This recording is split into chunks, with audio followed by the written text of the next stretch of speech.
اگه میخواید اولین میلیاردر خانوادتون باشید این تکنیک رو استفاده بکنید. هر شب قبل از خواب ما معمولا میریم سراغ گوشیمون، توی اینستا میچرخیم، پیجای چرت و پرت و سحر جوجو چی گذاشته استوری، اوه سوزیلا رو نگاه کن. اینا تهش واسه ما چیزی نمیشه. کاری که بهت میگم و انجام بده.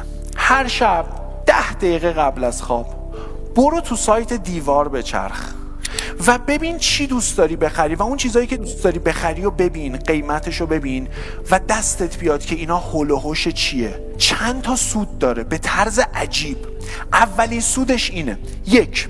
شما انگیزه زیاد کسب میکنید. یعنی میبینید این ماشینه چقدر خوبه، قیمتش هم خوب گذاشته، چقدر کم دارم، باید اینو جور بکنم. 2. وقتی که میخواید شب بخوابید، چون آخرین دیتایی که وارد ذهنتون شده راجع به هدفهاتون بوده، اونها توی ذهنتون مرور میشه و ذهنتون دنبال ایده هایی برای رسیدن به اونها میگرده. و 3. وقتی تو خوابم به هدفات فکر کردی، صبح که از خواب پا میشی با انگیزه پا میشی. یعنی دیگه لازم نیست خیلی زور بزنی چون میدونی برای چی داری پا میشی. این خیلی مهمه.